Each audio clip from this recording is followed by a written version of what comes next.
Hello मेरे प्यारे बच्चों। आज का हमारा टॉपिक है फाइबर टू फैब्रिक। बच्चों, हम एनसीईआरटी की बुक को फॉलो करते हैं बिल्कुल लाइन बाय लाइन। एनसीईआरटी की बुक को ना कई सारे साइंटिस्ट, कई सारे प्रोफेसर्स मिलके कंपोज करते हैं।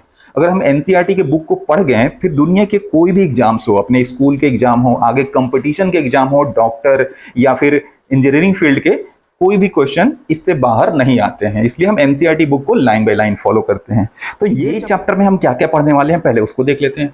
हम एक तो पढ़ेंगे कि व्हाट इज फाइबर, ये फाइबर होता क्या है, उसका डेफिनेशन क्या होता है। फिर आगे हम देखेंगे different types of fibre. Fibre के अलग अलग टाइप्स होते हैं। ये जो फाइबर रेसे होते हैं, जिससे कपड़े बनते हैं, कुछ तो हमें पौधों से मिल जाते हैं, ठीक है, कैसे, जैसे कॉटन, बैम्बू, जूट। क्लास 6 में हमने पढ़ा था ना। और कुछ फाइबर ऐसे होते हैं जो हमें एनिमल से मिलते हैं, उनके बालों से मिलते हैं, उनके फर से मिलते हैं, ठीक है, जैसे भेड़, बकरी, इनके फर से, इनके हेयर से मिलते हैं, तो एनिमल फाइबर्स। तो हम देखेंगे डिफरेंट टाइप्स ऑफ फाइबर, ठीक है। अच्छा, और ये क्लास में, ये चैप्टर में हम बेसिकली एनिमल फाइबर्स को डिटेल में पढ़ेंगे। वो पढ़ेंगे हम ऊल फाइबर और सिल्क फाइबर, ठीक है। इसको डिटेल में पढ़ेंगे। ये ऑक्यूपेशनल हैजार्ड, ये जो इंडस्ट्री होती है जिधर कपड़े बनते हैं, उधर बहुत लोग मिलकर काम करते हैं। वो क्यों काम करते हैं? अपनी रोजी रोटी के लिए, कि उनका घर चल सके, वो खाना खा सके, ठीक है प्यारे बच्चों। लेकिन ये इंडस्ट्री में काम करते वक्त इनको कुछ बीमारियां हो जाती है जो कि फैटल होती है, उसमें इनकी जान भी जाती है, ठीक है। तो हम देखेंगे ऑक्यूपेशनल हैजार्ड, ठीक है, व्यवसायिक खतरा। फिर हम देखेंगे कि क्या होता है जब कोई हम अपने बालों को कटवाते हैं तो दर्द नहीं होता, लेकिन अगर वो कोई खींच लेता है तो दर्द होता है, ठीक है। तो ये क्लास में इन सब टॉपिक्स को हम बिल्कुल डिटेल में देखेंगे। तो बच्चों, ये चैप्टर में हमें क्या पढ़ना था कि फाइबर से फैब्रिक कैसे तैयार होता है, ठीक है, यानी फाइबर से हम अपने कपड़े कैसे तैयार करते हैं। तो ये देख लेंगे कि जो फाइबर होते हैं, देखिए ये धागे की तरह तो होते हैं, लेकिन धागे नहीं होते, बहुत कमजोर से होते हैं, ऐसे आराम से टूट जाते हैं, मजबूत नहीं होते। तो ये कपड़े तैयार कैसे होते हैं? सबसे पहले हम फाइबर से क्या बनाते हैं? धागे। और इन धागों की मदद से, इन धागों को आपस में बुन के हम क्या तैयार करते हैं? फैब्रिक।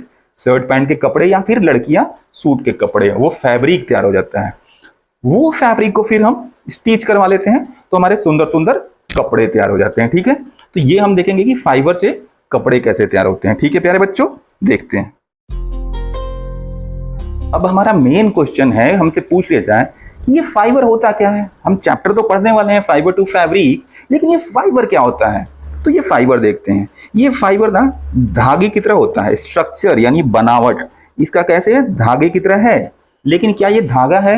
नहीं, धागा नहीं है।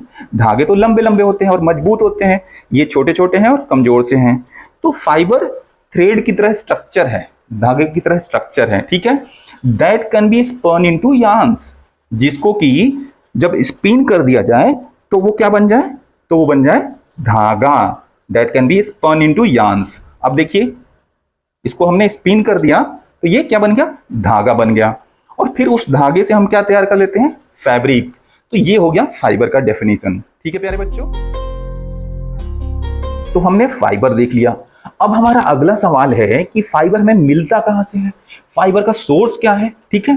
तो एक तो होता है प्लांट सोर्स, पौधों से मिलते हैं। क्लास 6 में हमने देख लिया था प्लांट सोर्स, कॉटन, ठीक है, ये कॉटन प्लांट से मिलता है। इससे क्या? कॉटन के कपड़े तैयार होते हैं। ठीक वैसे ही बैम्बू, जूट या फिर ये कोकोनट क्वायर, इनसे क्या होता है? इनसे हमें फाइबर मिलते हैं, और ये सारे क्या है? प्लांट्स हैं। तो कुछ फाइबर हमें मिलते हैं प्लांट से। अच्छा, कुछ फाइबर हमें एनिमल से भी मिलते हैं, ठीक है, उसे हम बोलते हैं एनिमल फाइबर। जैसे देख लेंगे भेड़, बकरियां, याक, इनके बालों से हमें क्या मिलता है? फाइबर मिलता है, रेसे मिलते हैं। इससे क्या बनता है? ऊल बनता है। वैसे ही ये कीड़ा है सिल्क वॉर्म, इससे हमें क्या मिलता है? इससे हमें मिलता है सिल्क के कपड़े, सिल्क के फाइबर जो हैं वो इससे मिलते हैं। वैसे ही कुछ फाइबर ऐसे भी होते हैं ना, ये दिखने में कैसे लगते हैं? ये सारे जो फाइबर हैं जो हमें प्लांट से और एनिमल से मिल रहे हैं, वो दिखने में ही धागे की तरह दिखते हैं, ठीक है। लेकिन कुछ ऐसे फाइबर होते हैं जो दिखने में धागे की तरह नहीं होते। हम इंसान उसे पहले फाइबर बनाते हैं, फिर उससे कपड़े तैयार करते हैं, जैसे कि कोयले और पेट्रोल, ठीक है। कोयले और पेट्रोल की मदद से भी हम फाइबर तैयार करते हैं, उसे हम बोलते हैं सिंथेटिक फाइबर, ठीक है, सिंथेटिक फाइबर। वो फाइबर कैसे होते हैं? मैन मेड, हम इंसानों ने उसे बनाया है, तो उसे हम बोलते हैं सिंथेटिक फाइबर। क्लियर है? सोर्सेस ऑफ फाइबर क्लियर है? तो हमने अभी देख लिया कि फाइबर और रेसे जो होते हैं उनका सोर्स क्या है, वो मिलते कहाँ से हैं। तो अब हम देख लेते हैं कि फाइबर के कितने टाइप होते हैं, ठीक है, किस आधार पे, जहां से वो मिलते हैं उनके सोर्स के आधार पे, ठीक है। तो उनके सोर्स के आधार पे ये दो टाइप के होते हैं मेनली, एक तो नेचुरल फाइबर, दूसरा सिंथेटिक फाइबर। सिंथेटिक फाइबर को हम मैन मेड भी फाइबर बोलते हैं क्योंकि हम इंसानों ने उसको बनाया है। नेचुरल फाइबर और सिंथेटिक फाइबर। फिर नेचुरल फाइबर ये हमें कहां से मिलता है, नेचर से मिलता है। नेचर में जो प्लांट्स हैं उनसे मिल रहा है, जो एनिमल है उनसे मिल रहा है। तो फिर से देखेंगे तो नेचुरल फाइबर दो तरह के होते हैं, प्लांट्स फाइबर और एनिमल्स फाइबर। और सिंथेटिक फाइबर ये किस चीजों से बना है, कोल और पेट्रोल की मदद से। इसे कुछ एग्जांपल्स देख लीजिए, रेयन, नाइलॉन, पॉलिस्टर और एक्राइलिक। अच्छा, अब ये जो फाइबर हैं इनका डेफिनेशन क्या होता है वो हम देख लेते हैं। तो ऐसे फाइबर जो हमें नेचर से मिले उसे हम क्या बोलते हैं, नेचुरल फाइबर्स। जो प्लांट से मिले वो प्लांट्स फाइबर, एनिमल से जो मिले वो एनिमल फाइबर्स, और जो इंसानों ने खुद से बनाए हैं आर्टिफिशियली, कृत्रिम रूप से, उसको हम बोलते हैं सिंथेटिक फाइबर।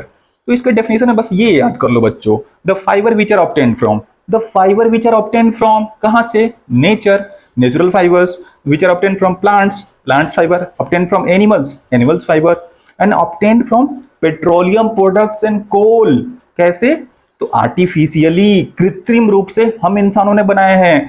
वैसे फाइबर्स को कहते हैं आर कॉल्ड सिंथेटिक फाइबर्स। और इसके एग्जांपल्स तो हम देख ही चुके हैं, प्लांट्स फाइबर के भी, एनिमल फाइबर के भी, सिंथेटिक फाइबर के भी। क्लियर है। तो बच्चों ये चैप्टर में बेसिकली हम क्या देखने जा रहे हैं, जो हमें जानवरों से फाइबर मिलते हैं, एनिमल्स फाइबर।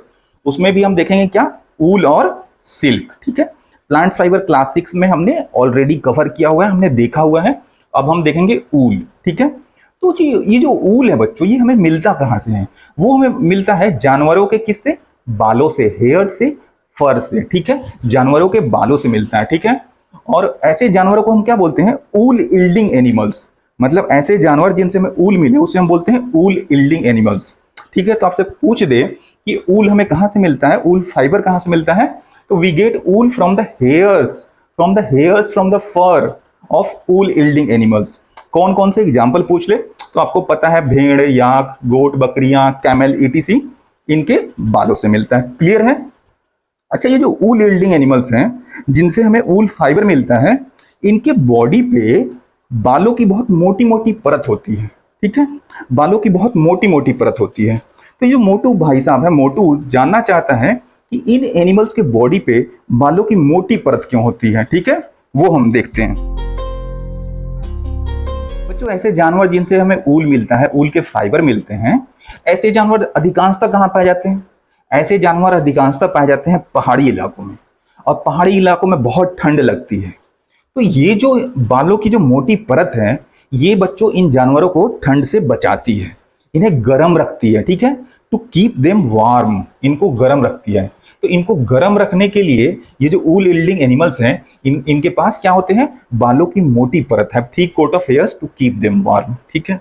अच्छा, अब जो मोटू है, कौन, मोटू, पतलू वाला मोटू, वो जानना चाहता है बाल है इनके शरीर पे इतनी मोटी मोटी परत, ये इन जानवरों को कैसे गर्म रखते हैं। तो मेरे प्यारे बच्चों, इन जानवरों की बॉडी पे ना बालों का क्या होता है, एक मोटा परत होता है, ठीक है। बालों का मोटा परत होता है, तो उन बालों के बीच में क्या होता है ना, कुछ जगह होते हैं, खाली खाली एम्प्टी जगह होते हैं बालों के बीच में। उन जगह में क्या होता है, जो हवा है, बाहर का हवा, वो आके क्या होता है, ट्रैप हो जाता है, फंस जाता है। मतलब खाली जगह में क्या होता है, हवा आके भर जाता है, ठीक है। तो उनके बालों में हवा आके ट्रैप हो जाता है। अच्छा, और हवा का एक बहुत इंपॉर्टेंट गुण है, बहुत इंपॉर्टेंट प्रॉपर्टी है, वो क्या है कि air is bad conductor of heat. ये गर्मी का बहुत बैड कंडक्टर है। बैड कंडक्टर मतलब ये ना बॉडी की गर्मी को बाहर जाने देगा, ना बाहर की ठंडी को अंदर आने देगा, ठीक है। तो बच्चों ऐसे जानवरों में क्या है कि जो हवा इनके बालों के बीच में जो भर गया है, वो इनके शरीर की गर्मी को बाहर नहीं जाने देता है और बाहर की ठंडी हवाओं को अंदर नहीं आने देता है। इस कारण से ये जो मोटे मोटे इनके बालों के जो परत हैं, वो उनको गर्म रखते हैं। क्लियर है, समझ गए। देख लीजिए, these animals have thick hairs, ठीक है। तो air gets trap inside hairs, हवा जो है वो आके इनके बालों में ट्रैप हो गए। और हम सब जानते हैं कि एयर क्या है, एयर है bad conductor of heat, heat का बैड कंडक्टर है, इसलिए कोल्ड एयर इनकी बॉडी तक नहीं पहुंचता और ये हेयर्स इनको गर्म रखते हैं। क्लियर है, क्लियर है। तो बच्चों अभी हमने क्या देखा कि भेड़ के शरीर पे जो बालों की मोटी परत होती है, वो उनको ठंड से कैसे बचाती है, को ठंड से कैसे बचाती है, ये देख लिया। अब हम देख लेते हैं कि भेड़ से जो हमें फाइबर मिलते हैं वो कितने तरह के होते हैं। Types of fibre of sheep देख लेते हैं भेड़ के। तो ये होते हैं बच्चों दो तरह के, क्योंकि भेड़ के जो बाल होते हैं, जो हेयर्स होते हैं, वो होते हैं दो तरह के। एक जो होता है वो सख्त होता है, हार्ड होता है, और दूसरा जो होता है बहुत मुलायम मुलायम रहता है, फाइन सॉफ्ट रहता है। जो इनके बाल होते हैं उसका जो आउटर लेयर होता है, बाहर के जो परत होते हैं, वो कैसे होते हैं, वो सख्त रहते हैं। कॉस बियर्ड हेयर, दाढ़ी की तरह रहते हैं। दाढ़ी के बाल कैसे होते हैं, सख्त सख्त। आप घर पे जाके अपने पेरेंट्स के दाढ़ी के बाल देखना, थोड़े से हार्ड हार्ड से रहते हैं, सख्त सख्त से रहते हैं, ठीक है। तो कॉस बियर्ड हेयर। और वही भेड़ों के बच्चों जो बालों की निचली परत होती है, जो उनके स्किन के पास होती है, वो कैसी रहती है, एकदम फाइन सॉफ्ट मुलायम मुलायम, ठीक है। The hair closer to skin of sheep. Clear है। अच्छा बच्चों, ये जो फाइन सॉफ्ट अंडर हेयर है ना, इनसे जो हमें फाइबर मिलता है, उससे हमारा ऊल तैयार होता है। क्लियर है। तो बच्चों आप बताओ कि भेड़ों के बाल कितने तरह के होते हैं। आप बोलोगे दो तरह के होते हैं। लेकिन बच्चों कुछ भेड़ की ऐसी प्रजातियां होती हैं, कुछ ऐसी ब्रीड होती है जिनके पास सिर्फ सॉफ्ट हेयर होते हैं, सिर्फ मुलायम मुलायम बाल होते हैं। तो वो सारे मुलायम बालों से क्या बनेगा, ऊल बनेगा।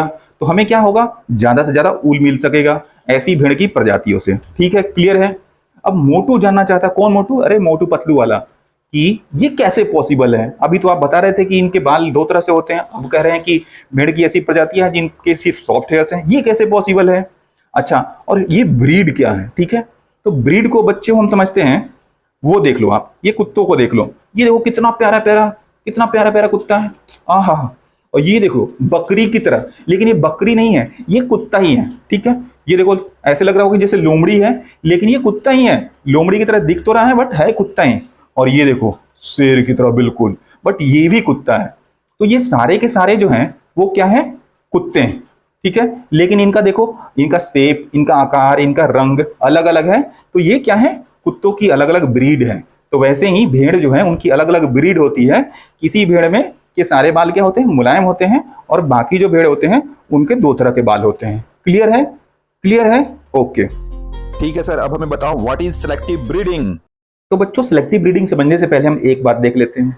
ये अधिकांशतः हम सब ने महसूस किया होगा, हम सबके साथ होता है कि कभी दूर का रिश्तेदार हमारे घर आ गया तो बोलता है, अरे यार ये बच्चे का ना जो नाक है इसके पापा पे गया है, इसके जो कान है ना, जो तीखे तीखे कान है, वो इसकी मम्मी पे गया है, ठीक है। तो आपको क्या लग रहा है, वो झूठ बोल रहा है, वो झूठ बोल रहा है, आपसे मजे ले रहा है। नहीं बच्चों, पेरेंट्स के जो कैरेक्टरिस्टिक्स होते हैं ना, गुण होते हैं ना, वो उनके बच्चों में चले। तो वैसे ही इन भेड़ों के जो पेरेंट्स होते हैं उनके गुण लैम्ब में, मेमने में चले आते हैं, ठीक है। तो हमें ऐसे बहुत सारे भेड़ पालने हैं ना, जिनके की सारे बाल क्या हो, सॉफ्ट सॉफ्ट हो। लेकिन अगर हमारे पास जो अधिकांशतः जो भेड़ होते हैं उनके बाल कैसे होते हैं, दो तरह के होते हैं। बालों का बाहरी हिस्सा सख्त और बालों का अंदर का हिस्सा नर्म नर्म। तो हमारे पास कोई पेरेंट्स में से कोई एक ऐसा भेड़ है जिसके की बाल कैसे हैं, बाहर के बाल सख्त, अंदर के मुलायम मुलायम। तो हम दूसरे पेरेंट को वैसी प्रजाति से चुनेंगे, वैसी प्रजाति से चुनेंगे जिसके की सारे के सारे बाल कैसे हैं, मुलायम मुलायम, ठीक है। तो वो दोनों भेड़ मिलके जिस मेमने को जन्म देंगे उसके बाल कैसे होंगे, उसके सारे के सारे बाल कैसे होंगे, मुलायम होंगे। तो इसी प्रोसेस को बच्चों क्या बोलते हैं, सिलेक्टिव ब्रीडिंग। तो इसमें क्या हो रहा था कि मेमने के पेरेंट्स को हम क्या कर रहे थे, सिलेक्ट कर रहे थे। हम क्यों सिलेक्ट कर रहे थे, कि उनका जो बेबी हो, उनका जो लैम्ब हो, मेमना हो, उसमें कैसा हो, स्पेशल गुण हो, स्पेशल कैरेक्टरिस्टिक्स हो, जैसे कि उसके सारे के सारे बाल कैसे हो, सॉफ्ट सॉफ्ट हो। तो इसी प्रोसेस को हम क्या बोलेंगे, selective breeding. The process of selecting parents, parents को हमने सेलेक्ट कर लिया, क्यों, for obtaining special characteristics, special characteristics obtain करने के लिए, किसमें, इन देयर ऑफस्प्रिंग, उनके बच्चों में, such as soft under hair in sheep, भेड़ों में। इस प्रोसेस को हम बोलते हैं सिलेक्टिव ब्रीडिंग। क्लियर है। तो बच्चों बिना समय वेस्ट किए हुए छोटे छोटे हम कुछ सवाल देख लेते हैं, सवाल और उनके जवाब। तो भेड़ों के बालों को हम क्या कहते हैं, भेड़ों के बालों को हम कहते हैं फ्लीस, फ्लीस ऑफ शीप, ठीक है। तो कोई आपसे पूछ ले तो आप बता देना फ्लीस। अच्छा, अगर आपसे कोई पूछ ले कि क्या सिर्फ भेड़ों के बालों से ही ऊल मिलते हैं, तो नहीं मेरे प्यारे बच्चों, अधिकांशतः जो ऊल मिलते हैं वो भेड़ों के बालों से तो मिलते हैं, लेकिन सारे ऊल उनसे नहीं मिलते हैं। ये जो बाकी जानवर हैं जो हम ऑलरेडी देख चुके हैं, एनिमल्स जो हैं, बकरियां, अल्पक्का, याक, कैमल, लामा, इनके भी फर से, इनके भी हेयर से हमें क्या मिलता है, ऊल मिलता है। इसके अलावा बच्चों आपको पता है कि कुत्ते और बिल्लियों के भी बालों से आजकल कपड़े बनने लगे हैं, यहां तक कि इंसानों के बालों से भी बनने लगे हैं। हाँ, वैसे वाइड स्केल पे, कमर्शियल स्केल पे नहीं बन रहा, लेकिन बनने स्टार्ट हो गए हैं। ठीक है प्यारे बच्चों, जो फाइबर एनिमल से जो मिलते हैं ना, तो इन फाइबरों के कुछ नाम भी होते हैं, जैसे फ्लीस। तो फ्लीस क्या होता है? ऐसे फाइबर जो कि हमें भेड़ से मिल जाए, सीप से मिल जाए, उसे हम फ्लीस कहते हैं। जब आपसे कोई पूछ दे मोहेर, तो मोहेर ऐसे फाइबर हैं जो कि हमें किससे मिल जाए? बकरी से। और कैसी बकरी से? तो अंगोरा गोट से। ये पहाड़ी इलाकों में बकरी पाई जाती है, तो इसके फाइबर को हम क्या बोलते हैं? मोहर। तो बच्चों ये जो दिख रहा है, ये पता है क्या है? ये है पश्मीना सॉल। पश्मीना के सॉल हैं। आप जाके अपनी मम्मी से पूछता हूं, उनको पता होगा, बहुत शौकीन रहती हैं लड़कियां पश्मीना सॉल की। तो ये पश्मीना सॉल जो है ना, बहुत मुलायम मुलायम होते हैं। और ये पता है कैसे बनते हैं? ये बनते हैं बकरियों के बालों से। ठीक है, from the fur of goats, under fur of Kashmiri goat. Kashmiri जो बकरियां होती हैं, उनके फर से ये पश्मीना सॉल बनते हैं। ठीक है बच्चों, क्लियर है? तो ये बहुत फाइन सॉल होते हैं और इसे हम क्या बोलते हैं? पश्मीना सॉल। क्लियर है बच्चों? जो हमें ऊल मिल रहा है ना, वो बहुत सारे अलग अलग जानवर के बालों से मिल रहा है। ठीक है, ये आपने देख लिया है। अच्छा, ये जो जानवर होते हैं बच्चों, वो भारत के अलग अलग कोने में पाए जाते हैं। ठीक है, हम देख लेते हैं कि कौन से जानवर किस कोने में पाए जाते हैं जिनसे हमें ऊल मिलता है। तो ऊल बच्चों हमें याक से भी मिलता है। और याक कहाँ पाए जाते हैं? तिब्बत और लद्दाख में। ठीक है, ये तिब्बत और लद्दाख किधर है? ये है नॉर्थ इंडिया की तरफ, जम्मू कश्मीर के साइड में तिब्बत और लद्दाख है। क्लियर है? फिर हमें मिलता है अंगोरा गोट से। ठीक है, अंगोरा गोट से भी हमें ऊल मिलता है। और ये अंगोरा गोट किधर पाए जाते हैं? ये जम्मू कश्मीर के पहाड़ी इलाकों में पाए जाते हैं, hilly areas of Jammu and Kashmir. Clear है? फिर हमें ये मिलता है किससे? कैमल से। कैमल कहाँ पाए जाते हैं? तो भाई डेजर्ट एरिया में कैमल पाए जाते हैं, राजस्थान साइड में। ठीक है, फिर ये लामा और अल्पक्का से भी मिलते हैं। लामा और अल्पक्का बच्चों ये साउथ अमेरिका में पाए जाते हैं। साउथ अमेरिका क्या है? कॉन्टिनेंट है। तो ये साउथ अमेरिका में लामा और अल्पक्का पाए जाते हैं। इतना क्लियर है? तो अब हम क्या देखने जा रहे हैं कि भेड़ों के जो बाल हैं, जो हेयर्स और फर हैं, इनसे फाइनली ऊल कैसे तैयार होता है, क्या प्रोसेस है, क्या क्या काम करने पड़ते हैं कि भेड़ों के बालों से ऊल तैयार हो जाता है। ठीक है, इसको देखते हैं। तो प्रोसेस ऑफ ऑब्टेनिंग ऊल, एक पहला प्रोसेस क्या होता है? रियरिंग ऑफ शीप, भेड़ों को पालना। भेड़ों को पालने में क्या आएगा कि सबसे पहले तो देख लेंगे कि किन किन लोकेशन पे, किन किन जगह पे पाए जाते हैं। फिर भेड़ों को पालने में क्या होगा? इनको फीडिंग, इनको खिलाना पड़ेगा, और ब्रीडिंग, इनकी ब्रीडिंग करनी पड़ेगी। सिलेक्टिव ब्रीडिंग हमने पढ़ा था कि हमें ऐसा मेमना चाहिए जिसके कि सारे के सारे बाल कैसे हो? सॉफ्ट हो। तो ये हो गया रियरिंग ऑफ शीप। ठीक है, उनके बालों को प्रोसेस करना पड़ता है, उस पर कई सारे काम करने पड़ते हैं, जब जाके ऊल तैयार होता है। ठीक है, पहला प्रोसेस होता है सियरिंग, दूसरा होता है स्काउरिंग, तीसरा सॉर्टिंग, चौथा क्लीनिंग ऑफ बर्ड्स, पांचवा डाइंग और छठा रोलिंग। एक एक करके इन सबको हम आगे देखेंगे। ओके बच्चों, रियरिंग ऑफ शीप, भेड़ों को पालना। तो ठीक है, भेड़ों को किन इलाकों में पाला जाता है? ठीक है, अधिकांशतः इनको किन इलाकों में पाला जाता है? बच्चों ये हमारा क्या है? इंडिया है। ठीक है, और भेड़ ना अधिकांशतः पहाड़ी इलाकों में पाले जाते हैं। पहाड़ी इलाके जैसे कि जम्मू कश्मीर, हिमाचल प्रदेश, पंजाब, हरियाणा, और ये राजस्थान, गुजरात साइड भी। और फिर आप इधर नॉर्थ ईस्ट में चले आएंगे तो नॉर्थ ईस्ट में सिक्किम और अरुणाचल प्रदेश, इन सारे स्टेट के पहाड़ी इलाकों में अधिकांशतः भेड़ को पाला जाता है। ठीक है बच्चों, लोकेशन हमने देख लिया। फिर अब हम देखेंगे इनको खिलाया क्या जाता है। भेड़ को पालेंगे तो इनको कुछ ना कुछ तो खिलाना ही पड़ेगा। तो इनको खिलाते क्या? गर्मियों में हम क्या करते हैं? गर्मियों में अक्सर देखते हैं कि भेड़ों को चराने के लिए, ग्रेजिंग करने के लिए बाहर ले जाया जाता है। ठीक है, वहां वो हरे हरे घास वगैरह खाते हैं। इसके अलावा, घास के अलावा, अपार्ट फ्रॉम ग्रेजिंग, सीप रियरर, सीप को जो पालते हैं वो लोग इनको और क्या खिलाते हैं? इनको खिलाते हैं पल्सेस, कॉर्न, ज्वार और बॉइल्ड केक्स, इसके मिक्सचर को। ठीक है, पल्सेस दाल, कॉर्न भुट्टा, ये सब जानते हो, ज्वार, और ऑयल केक्स। तो ऑयल केक्स क्या होते हैं बच्चों? ऑयल केक्स, जब हम ऑयल जब निकाल लेते हैं, ऑयल सीड से जब ऑयल निकाल लेते हैं, तो जो बच जाता है ना रेसिड्यू, उसको हम बोलते हैं ऑयल केक्स। ठीक है, तो मेरे प्यारे बच्चों ये भी हम उसको खिलाते हैं। अच्छा, विंटर में क्या करते हैं? विंटर में भी हम भेड़ों को ग्रेजिंग के लिए ले जाएंगे क्या? नहीं, उनको ठंड से बचाना है तो विंटर में उनको ग्रेजिंग के लिए नहीं ले जाते हैं। ठीक है, तो क्या करते हैं? शीप्स आर केप्ट इंडोर, उनको हम घर में ही रखते हैं और खिलाते हैं। ठीक है, वहीं पत्ते, दाने और ड्राई फॉडर। क्लियर है मेरे प्यारे बच्चों? तो बच्चों मैंने आपको बताया था कुत्ते की जैसे अलग अलग प्रजातियां होती है, भेड़ों की भी अलग अलग प्रजातियां होती हैं। तो भेड़ों की अलग अलग प्रजातियां भारत के अलग अलग कोने में अलग अलग प्रजातियां पाई जाती हैं। ठीक है, the quality and texture of fibre, इनसे जो रेशे मिलते हैं, इनकी बालों से जो रेशे मिलते हैं, उसकी क्वालिटी, उसकी चमक, उसका कलर, वो अलग अलग जो भेड़ों की प्रजातियां हैं उनमें अलग अलग होती हैं। ठीक है, क्लियर है? समझ में आ रहा है? तो how good quality is maintained, तो इन भेड़ के जो रेसे हैं उसकी अच्छी क्वालिटी कैसे मेंटेन की जाए।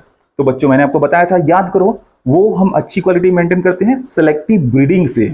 उनके पेरेंट को हम सिलेक्ट करते हैं ताकि एक ऐसा बेबी आए, एक ऐसा बेबी का जन्म हो जिसके कि सारे के सारे बाल कैसे हो, सॉफ्ट हो, अच्छे अच्छे हो, नर्म नर्म हो। ठीक है बच्चों, तो वो हम करते हैं कैसे, गुड क्वालिटी मेंटेन होता है by selective breeding, by selecting at least one parent of good breed. Clear है। जैसे मैंने आपको बताया कि भेड़ों की बहुत सारी प्रजातियां होती हैं और वो भारत के अलग अलग हिस्से में पाई जाती हैं। ठीक है, मैंने बताया आपको। तो वैसे कुछ प्रजातियां हम देख लेते हैं। एक प्रजाति उसमें से होती है लोही। तो लोही से क्या मिलता है, हमें बहुत अच्छी क्वालिटी का ऊल मिलता है। और लोही कहाँ पाया जाता है, ये राजस्थान और पंजाब के इलाके में। ठीक है प्यारे बच्चों, क्लियर है। वैसे ही दूसरी प्रजाति है रामपुर बुशैर। तो रामपुर बुशैर से हमें क्या खासियत है, रामपुर बुशैर की, इसकी खासियत है कि इससे जो फाइबर मिलता है, जो रेशा मिलता है, वो ब्राउन कलर का रहता है। ठीक है, ब्राउन कलर का रेशा मिलता है। और ये रामपुर बुशैर कहाँ पाया जाता है, ये उत्तर प्रदेश और हिमाचल प्रदेश में पाया जाता है। ठीक है प्यारे बच्चों, क्लियर है। वैसे ही एक तीसरी प्रजाति है नाली। तो नाली प्रजाति है बच्चों, इसके ऊल जो मिलते हैं, इससे जो फाइबर मिलते हैं, उससे पता है जो कारपेट जो होते हैं वो तैयार किया जाता है। और ये किधर पाया जाता है, ये राजस्थान, हरियाणा और पंजाब के इलाकों में। क्लियर है बच्चों। फिर बखरवाल। बखरवाल कहाँ पाया जाता है, जम्मू कश्मीर में। और इससे क्या बनता है, उलेन सॉल। जो विंटर में जो सॉल यूज करते हैं हम, उलेन, वो इन्हीं से बनता है, बखरवाल प्रजातियों के फाइबर से। क्लियर बच्चों। अगला प्रजाति है मरवाड़ी। मरवाड़ी किधर पाया जाता है, गुजरात में। मरवाड़ी लोग गुजरात में ही रहते हैं, जो कि बनिए होते हैं, बिजनेस करते हैं। ठीक है, तो इनके जो फाइबर होते हैं वो कैसे होते हैं, थोड़े से रफ होते हैं। ठीक है, आप याद कर लेना, मरवाड़ी के जो फाइबर होते हैं वो रफ होते हैं। अगला है हमारा पठानवाड़ी। पठानवाड़ी जो ये भेड़ों की प्रजाति है, ये भी गुजरात में पाई जाती है। और इससे क्या बनता है, इससे बनता है होजरी के कपड़े। ठीक है, होजरी के कपड़े किससे बनते हैं, पठानवाड़ी भेड़ों की प्रजाति से। क्लियर है बच्चों। तो बच्चों भेड़ के बालों से हमें क्या मिलता है, ऊल मिलता है। और ऊल से हम क्या करते हैं, या तो स्वेटर बना लेते हैं, या फिर शॉल बना लेते हैं, या फिर उलेन कपड़े बना लेते हैं। तो ये स्वेटर, शॉल और उलेन कपड़े हैं, ये क्या है, ये हमारा फिनिश्ड प्रोडक्ट है, फाइनल प्रोडक्ट है, जो कि किससे बना है, भेड़ के बालों से। तो भेड़ के बालों से स्वेटर बनाना या शॉल बनाने तक का ये जो प्रक्रिया है, इसमें कई सारे काम करने पड़ते हैं। तो टोटल 6 स्टेप्स होते हैं, जिससे कि हम क्या करते हैं, भेड़ की बालों से फाइनल प्रोडक्ट बना लेते हैं। ठीक है, वो 6 स्टेप कौन कौन से होते हैं, बहुत प्यार प्यार से देखेंगे। पहला स्टेप होता है सियरिंग। पहला स्टेप क्या होता है, सियरिंग। और ये सियरिंग क्या होता है, भेड़ के बालों को उनके शरीर से अलग करना। तो भेड़ के बालों को उनके शरीर से जब हम हटाते हैं, तो वो साथ के साथ उनके चमड़ी की एक पतली परत भी निकाल लेते हैं। मतलब स्किन का एक थीन लेयर, चमड़ी की पतली परत भी निकाल लेते हैं। ठीक है प्यारे बच्चों। द प्रोसेस ऑफ रिमूविंग क्या, फ्लीस ऑफ शीप, भेड़ों के बालों को उसके साथ साथ along with thin layer of skin, इसी प्रोसेस को हम बोलते हैं सियरिंग। तो एक क्लियर है व्हाट इज सियरिंग। तो बच्चों सियरिंग का डेफिनेशन हमने देख लिया। अब सियरिंग से रिलेटेड 2-3 सवालों के जवाब आप बता दो। सबसे पहला सवाल बच्चों, कि ये जो बाल भेड़ों का हटाया जाता है, वो कैसे मशीन के हेल्प से हटाया जाता है, कैसे मशीन की मदद से। बच्चों ये देख लो, बार्बर क्या कर रहा है, ये इंसान का मुंडन कर रहा है, मतलब इसके बालों को हटा रहा है, रिमूव कर रहा है। तो ये जैसे मशीन से हटा रहा है ना इंसानों के बालों को, ठीक वैसे ही मशीन से भेड़ों के बालों को भी हटाया जाता है। सिमिलर होता है ये machine use for shearing is similar to, बिल्कुल सिमिलर होता है machine use by barber to shave off hairs. Clear है। अच्छा दूसरा क्वेश्चन बच्चों, ये जो भेड़ों के जो बाल हटाए जाते हैं, ये गर्मियों में हटाना चाहिए या सर्दियों में, या फिर गर्मियों में जब हटाते हैं तो गर्मियों में ही क्यों हटाते हैं। ठीक है प्यारे बच्चों, इसका जवाब आप सबको पता है। इसका जवाब मैंने आप सबको बता दिया था कि भेड़ों के जो बाल होते हैं वो क्या करते हैं, इनको ठंड से बचाते हैं। ठीक है, तो ठंड से बचाते हैं, तो अगर ठंड में हमने हटा दिए इनके बाल तो क्या होगा, ये ठंड से मर जाएंगे, ये जिंदा ही नहीं रह पाएंगे, सर्वाइव नहीं कर पाएंगे। तो इसलिए इनके बाल हम कब हटाते हैं, गर्मियों में हटाते हैं। ठीक है, शीप कैन नॉट सर्वाइव, जिंदा नहीं रह सकते हैं without thick coat of hairs.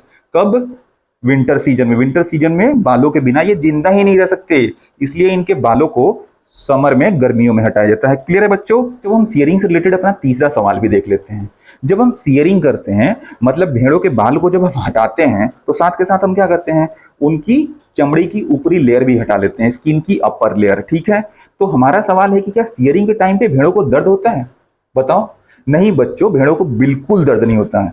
ठीक उसी तरह जैसे जब हम अपना नाखून काटते हैं हमें दर्द नहीं होता, अपना बाल कटवाते हैं हमें दर्द नहीं होता, हमारे पेरेंट्स जब अपने दाढ़ी की ट्रिमिंग करते हैं तो उन्हें दर्द नहीं होता। ठीक है, अब हम जान लेते हैं कि सियरिंग के टाइम पे दर्द क्यों नहीं होता। ठीक है, इसलिए नहीं होता बच्चों कि हमारे नाखून, हमारे बाल, भेड़ों के बाल या फिर भेड़ों की स्किन की अपर लेयर, ऊपरी परत, ये जो होती है वो किससे बनी है? वो बनी है डेड सेल से। डेड सेल मतलब ऐसे सेल जो ऑलरेडी मरे हुए हैं। अब डेड सेल को चाहे जितना भी कट कर लो, कितना भी खरोच दो, तो उनको दर्द होगा क्या? बिल्कुल दर्द नहीं होगा। तो सियरिंग में भी भेड़ों को बिल्कुल दर्द नहीं होता कि उनके स्किन का जो अपर लेयर है, अपर मोस्ट लेयर है, वो किससे बना है? डेड सेल से बना है। ठीक है बच्चों, क्लियर है? और उनको हर्ट होता है तो नहीं होता है। No, it does not hurt see, भेड़ों को हर्ट नहीं होता, as it does not hurt human, जैसा कि हम ह्यूमन को दर्द नहीं होता। कब? ड्यूरिंग शेविंग, हेयर कटिंग और हेयर ट्रिमिंग। क्लियर है बच्चों? ओके बच्चों, अब हमारा अगला स्टेप क्या है? अगला स्टेप है हमारा स्काउरिंग। पहला स्टेप क्या था? पहला स्टेप था हमारा सियरिंग। हमने भेड़ के बालों को स्किन की परत के साथ निकाल लिया। ठीक है, अब हम क्या करेंगे? क्या करेंगे आप बताओ क्या करेंगे? वो जो बाल हमने निकालने हैं वो गंदे हो सकते हैं, उनमें ग्रीस लगा हो सकता है, धूल लगा हो सकता है, कंकड़ लगा हो सकता है, तो क्या करेंगे? सबसे पहले उसको धुलेंगे ना भाई, सबसे पहले उसको धुलेंगे। तो स्काउरिंग में भी क्या करते हैं? धुलते हैं, सबसे पहले उनको वॉश करते हैं। तो वॉशिंग ऑफ क्या? Seared skin with hair. जो बाल निकाले हैं उसके साथ साथ स्किन भी तो निकाला है, स्किन का लेयर। तो सियर्ड स्किन विथ हेयर को हम क्या करते हैं? धुलते हैं। क्यों? ताकि उसमें से ग्रीस, डस्ट, डर्ट वो सब निकल जाए। और इसी प्रोसेस को बोलते हैं क्या? स्काउरिंग। ठीक है, तो स्काउरिंग क्लियर है? पहला सियरिंग फिर स्काउरिंग। अब जो स्काउरिंग है, जो इसको धुलते हैं हम, वो कैसे धुलते हैं? या तो हम खुद से धुल लें या फिर मशीन की मदद से धुल लें। तो आइदर मैकेनिकली, कहाँ पे? टैंक में, या फिर भाई मशीन। देख सकते हैं यहाँ पे ये लोग क्या कर रहे हैं? टैंक में धुल रहे हैं और यहाँ मशीन से वो धुल रहा है। तो सियरिंग फिर स्काउरिंग। और तीसरा क्या होता है वो देखते हैं। तो बच्चों हमारा तीसरा स्टेप है सॉर्टिंग। क्या है? सॉर्टिंग। तो सॉर्टिंग में क्या होता है बच्चों? अब क्या हुआ कि फैक्ट्री में जो फाइबर पहुंचे हैं वो क्या पहुंचे हैं? वो अलग अलग जगह से पहुंचे हैं, अलग अलग भेड़ों की प्रजातियों से पहुंचे हैं। तो उनका क्या हो सकता है? कलर अलग अलग हो सकता है। अच्छा, उनकी शाइनिंग, जो चमक है, वो अलग अलग हो सकती है। ठीक है, कोई सा जो फाइबर होगा वो मुलायम मुलायम हो सकता है, कोई क्या होगा? सख्त सख्त हो सकता है। तो वैसे जो फाइबर है बच्चों, उनको सेपरेट कर लेते हैं। जो मुलायम वाले हैं उनको एक तरफ कर लेते हैं, जो सख्त वाले उनको एक तरफ कर लेते हैं, जो ब्लैक कलर के हैं उनको एक तरफ कर लेते हैं, जो दूसरे कलर के हैं उनको एक तरफ कर लेते हैं। ठीक है, तो उनको सेपरेट कर लेते हैं। इस प्रोसेस को कहते हैं बच्चों सॉर्टिंग। तो in this process hairs of different texture, अलग अलग चमक के जो हेयर्स हैं उसको क्या कर लिया जाता है? सेपरेट कर लिया जाता है, अलग अलग कर दिया जाता है। ठीक है, फैक्ट्री में। तो ये प्रोसेस हो जाता है सॉर्टिंग। हमारा चौथा स्टेप क्या होता है? Cleaning of birds. अब इसमें क्या करते हैं बच्चों? हम जो बर्ड्स रहते हैं, जो कुछ उसमें गांठ रहते हैं फाइबर में, उसको क्लीन कर देते हैं, उसको साफ कर देते हैं। ठीक है, अब ये बर्ड्स कैसे होते हैं? ये बर्ड्स होते हैं बच्चों, विंटर में स्वेटर पे जो रोए निकल आते हैं, वैसे ही ये बर्ड्स होते हैं। तो इनको सबसे पहले साफ कर देते हैं। तो ये प्रोसेस को हम बोलते हैं cleaning of birds. This process involves क्या? Cleaning of small fluffy fibres. जो फ्लफी फाइबर्स हैं उनको हम क्या करते हैं? साफ कर देते हैं। कहां से? फ्रॉम द हेयर्स ऑफ सी, भेड़ों के बालों से फ्लफी फाइबर्स को हम निकाल देते हैं। ठीक है मेरे प्यारे बच्चों, और ये निकालने के बाद हम फिर से उसकी स्काउरिंग करते हैं, मतलब उसको फिर से हम धुल लेते हैं। तो बच्चों हमारा अगला स्टेप क्या होता है? वो होता है डाइंग। इससे पहले कि जो फाइबर है उससे हमें ऊल बनाया जाए, हम क्या करते हैं कि इसको कलर कर देते हैं। क्यों? क्योंकि नेचुरली जो फाइबर है उसका कलर क्या होता है? उसका कलर होता है या तो व्हाइट, ब्राउन या फिर ब्लैक। लेकिन जो स्वेटर और शॉल मार्केट में मिलता है उसका कलर क्या होता है? वो तो रंग बिरंगे कलर के होते हैं, मल्टी कलर्ड होते हैं। तो आखिर ये पॉसिबल कैसे होता है? ये पॉसिबल होता है बच्चों, फाइबर को ना हम कलर कर देते हैं, फाइबर को हम डाई कर देते हैं। The fibre of the wool is died with different colour, अलग अलग रंगों से इसको रंग देते हैं। कब? Before making yarn from them, इससे पहले कि वो फाइबर से हम यार्न बनाएं, ऊल बनाएं, उसको अलग अलग कलर से हम डाई कर देते हैं। ठीक है बच्चों, तो ये हो गया डाइंग। आखिरी स्टेप है रोलिंग। ठीक है, रोलिंग में क्या होता है बच्चों? फाइबर को सीधा किया जाता है, स्ट्रेट किया जाता है, स्ट्रेट एंड, और फिर उसकी कॉम्बिंग की जाती है ताकि वो और भी सीधा हो जाए। और फाइनली क्या किया जाता है? वो उसको रोल कर दिया जाता है, तो वो फाइबर से क्या बन जाता है? यार्न, यानी धागे। तो फाइबर से हमारे धागे बन गए। ठीक है मेरे प्यारे बच्चों, ये ठीक वैसे ही है कि खुले बालों से लड़कियां अपनी जो चोटी बनाती हैं, तो वो क्या करती हैं? सबसे पहले इसको सीधा करती हैं, स्ट्रेट एंड करती है स्ट्रेटनर से, फिर उसको क्या करती है? कॉम्बिंग करती है, और फाइनली उसको रोल कर देती है, गोल गोल रोल कर लेती है, तो उनकी चोटी बन जाती है। तो वैसे ही फाइबर से भी हम क्या करते हैं? धागे बना लेते हैं। ठीक है मेरे प्यारे बच्चों, अब देखो, जो हमने सॉर्टिंग करी थी, लंबे लंबे फाइबर को अलग किया था, छोटे फाइबर को अलग किया था, तो लंबे फाइबर से हम क्या तैयार कर लेते हैं? Long fibres are made into wool. लंबे फाइबर से हम ऊल तैयार कर लेते हैं, और उस ऊल से क्या कर लेते हैं? स्वेटर बुन लेते हैं, ठीक है। अच्छा, और जो छोटे छोटे फाइबर हैं बच्चों, उसको क्या किया जाता है, उसको स्पिन कर दिया जाता है और फिर फाइनली बाद में उसको वीव कर दिया जाता है, यानी बुन के क्या तैयार कर लेते हैं, वूलन क्लॉथ्स। इस तरह से बच्चों जो फाइबर हैं जो कि हमें जानवरों के बालों से मिले हैं, उससे हमने क्या कर लिया, स्वेटर और वूलन क्लॉथ्स तैयार कर लिया, ठीक है। तो बच्चों इससे पहले हम आगे बढ़े, हम ये देखें कि सिल्क के फाइबर कहाँ से मिलते हैं, हमें सिल्क के कपड़े कैसे तैयार करते हैं। उससे पहले हम एक क्विक रिव्यू देख लेते हैं कि ये जो ऊल है वो कैसे तैयार होता है, भेड़ के बालों से ऊल कैसे तैयार होता है, ठीक है।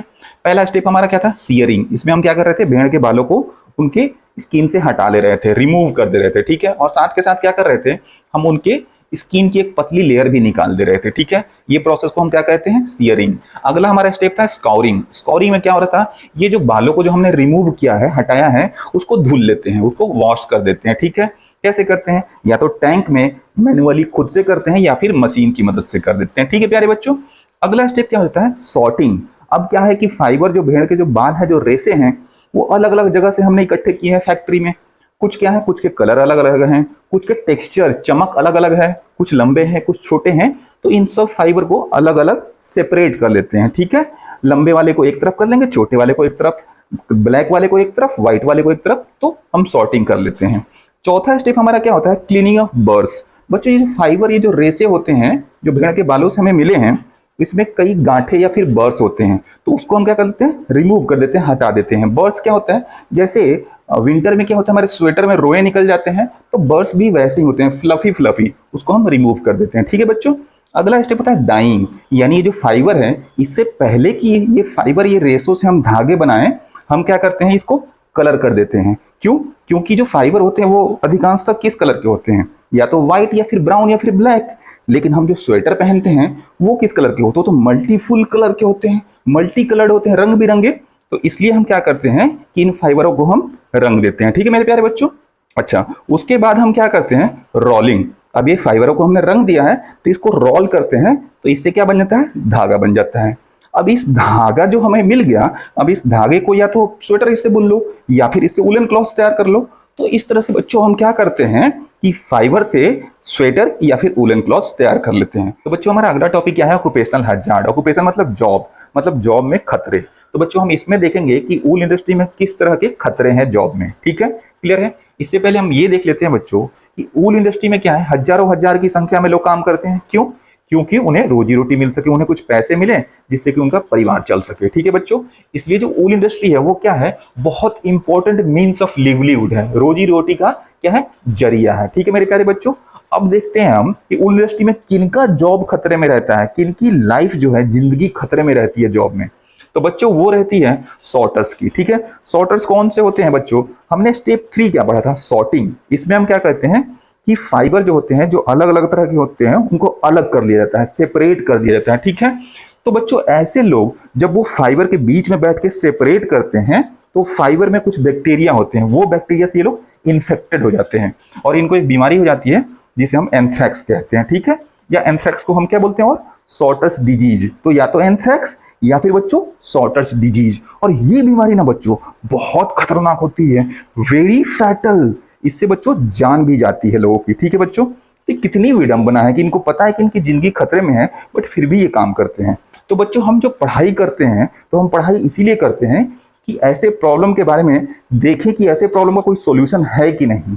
अगर नहीं है तो क्या हम और पढ़ाई करके कुछ ऐसा सॉल्यूशन निकाल सकते हैं कि ऐसे लोगों की मदद की जा सके। समझिए बच्चों। तो बच्चों इस तरह से हमने ऊल देख लिया। अब इससे पहले कि हम देखें कि सिल्क के कपड़े कैसे तैयार होते हैं, उससे पहले एक दो प्यारे प्यारे क्वेश्चन हम देख लेते हैं।